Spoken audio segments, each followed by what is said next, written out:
Okay, we've made some changes, and what we've done is now we have three relays on there for the charging of the three cells. So now entirely under software control, and so the output from the this charging circuit, this isolated charging circuit, now you can see it's connected to these rails here, which then go into the relays there, and then the outputs. It's really difficult because there's just so many wires flying around, and obviously a real circuit wouldn't have all this. Excuse me, but essentially this relay, which is triggered from pin 3, you can maybe see. Let me put the light on. So pin 3 comes over to trigger this relay, and there's the wire, and there's the little trigger circuit there, the transistor trigger circuit. Okay, and then that then connects the terminals of the output from the the cell charger circuit to the first cell here. As you can see, the wire comes in here. It's not easy to see, I'm sure. Right, but we've got a nice big looped one here that goes to there and connects to the positive rail here. Oh, sorry, I'm not even showing you it. That's great.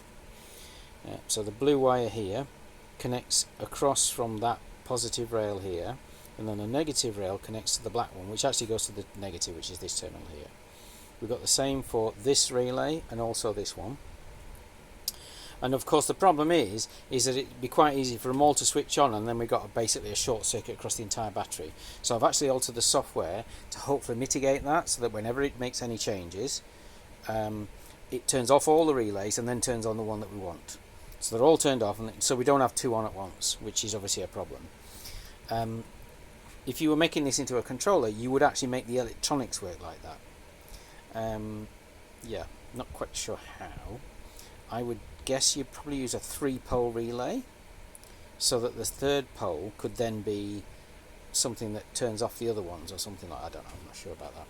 Possibly a transistor circuit would do it as well, because the input to the coils is actually coming from a common point, so you could probably use a transistor circuit so that you wouldn't latch 3 relays.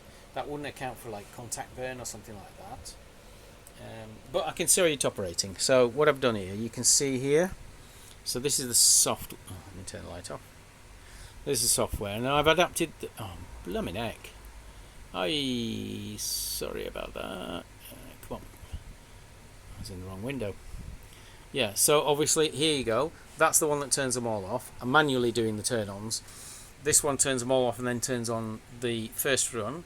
This does the same. Obviously I could do it with a function call, but it's easier if you can see it.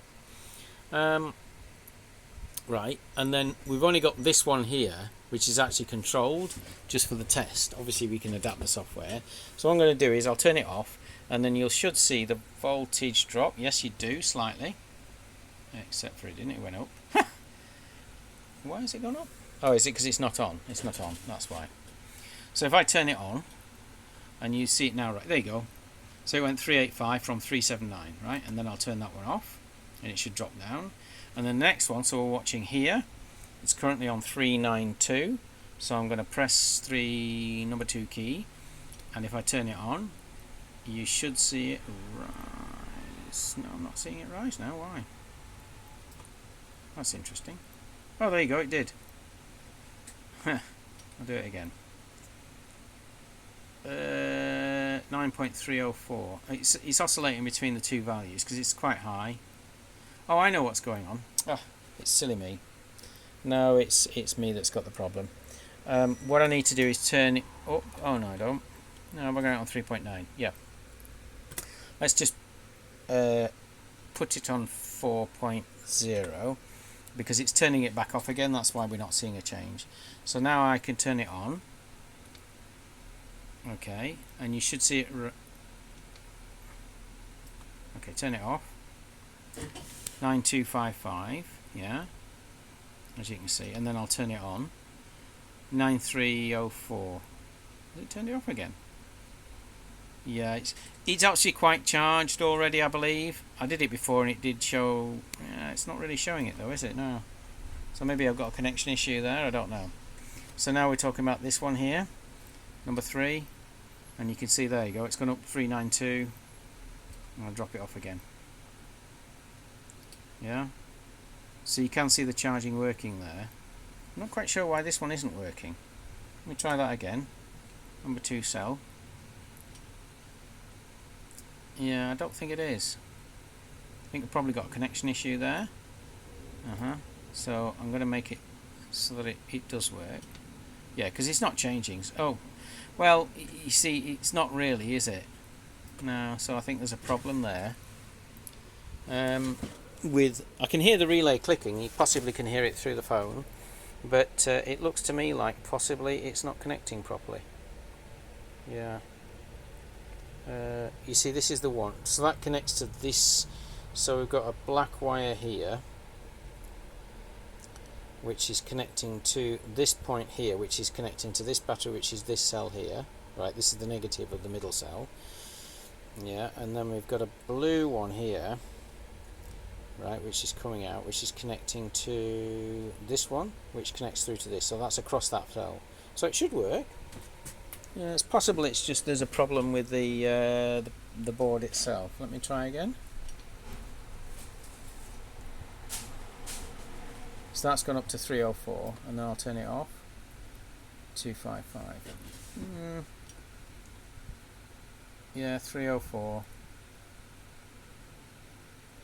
Okay. Yeah, I don't know. I'm not too sure. Yeah. If I leave it on, then maybe it'll rise permanently, but it just doesn't look like that. So it's possible because the cell's quite charged that that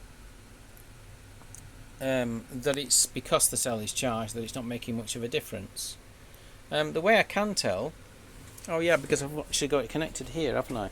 So the way I can tell is if we see the power drop. So if I turn it off, and then I'll put it onto 1, and you'll see, look at that, see it drop because it's drawing power. I'll turn it off, I'll put it on 3.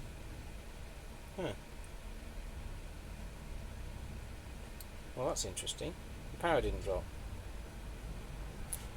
Yeah, it's possible that this bit here isn't in properly, because there's these two essentially are two sides, and I put jumper wires across to make sure that it's all the way across, but it's possible it's not. So I might need to check all that. But you can see the theory anyway. It does actually look like that third one is actually moving. You know, if I put it on, you can see it jump. The power jumps, or the voltage jumps. 392, 390. Yeah. Now you see, it rises and then it drops again. It is just possible that it's just because it's reasonably well charged, and so we're not actually seeing a change. I'll tell you what, let's turn off the power pack, because that will reduce the voltage for them all then. Okay. Look, now it's dropping. Now if I now put it on, what happens? Does it rise? Yes, it does. And off again. Yeah. On again. Yeah, it does. So it is working. Yeah. Off again. Yeah. Right. That's good. So it does actually work. And it looks like, I know I need to put the charger on because this first cell went right down to 2 volts something. So I'm having to charge the whole pack. But I'm also invoking the cell balancer so as to bring this one up again. You see, and you can see it currently it's on 386. Yeah, 3.86 volts. This one's on 3.911 volts. I'm not sure of the accuracy, but you get the idea. And this one's on 3.90 volts. And what's happening is, because we're actually got the cell balancer charging this one, you can see it says charge. If I stop it, you can see, oh, it still says charge because it's at the right voltage, right? So if I put it on again, what's happening there is it's saying charge because it's above the level at which we want it to charge. It's below the level at which we want it to charge, so it's saying charge. It's just that I've rigged the software just to say that, you know, so we know that that's actually charging, and then when it stops charging, which is set currently at 3.9, right? So if it hits 3.9, it should turn that one off and stop it from charging. That's all the software actually does right now. It doesn't control it, it doesn't balance anything like that. Yeah. Yeah. And the reason why I've got a figure here and another figure here, even though it's reading across the cell, is because I adjusted it with a factor there because I could see this one was reading low, so I put in a value there to make it so that it works. And that's roughly the right value. So I didn't want to interfere with the other ones by changing the ADC voltage. And this is the other circuit I've got here, which isn't working right now, which is the LM317 circuit, which is essentially a calibrated power supply, or it will be eventually. It's not working, I don't know why, I probably just rigged it up wrong. And I'm actually taking the power from the whole battery. I'm trying to provide, I don't know, some voltage that is a reference voltage, which is a known voltage, which I can measure with a meter, and I can then put that in the software and it can measure that against its ADC. Now, it's a single ADC which is multiplexed, so wherever you're pointing it to, like I'll put it on probably the last one, the number 6, right? And then we can get that ADC to measure the voltage there, and then it knows, the software will know what that voltage actually is, and it'll know what it reads, and so it'll notice the difference, right? Then I guess what I can do is get the circuit to then go round using relays again, I guess, just go around and probe all the points on the circuit to see what voltage they have. The ADC then reads those voltages and then internally it calibrates itself. That's the idea. It's obviously quite complicated, but the whole point is that means that then I can use, probably shitty components to do it because the circuit itself self-calibrates. Whether I'll do it like that, I don't know, but that's the way I see it. The other way to do it is obviously to use very accurate components, which cost more. But I'm experimenting with this because I want to see if it's possible. If it's not possible, obviously, then we don't have a choice. But this is kind of working now. I mean, we have a cell balancer circuit. It's active. It will cell balance. It can read voltages, not necessarily accurately, but it can read them, and it can activate the cell charger on any individual cell. So in a hardware sense, this is ready. Yeah. Which is good. And it's not particularly expensive. These relays were £1 each, double pole, double throw relays. Obviously the transistors and the components, they're pennies. LEDs, pennies. LM317 I think was 50p, something like that. Most expensive is this DC-DC isolated transformer, which I think was £2, £3. Yeah, and then you've got the buck converter circuit, which was about the same sort of price, so that's £6. But you would make that, you wouldn't do that. I would do it anyway. So this entire circuit, you're talking about what, sort of, including the Arduino and all the wiring and everything else, £20. Which isn't so bad. Yep. Anyway, there you go.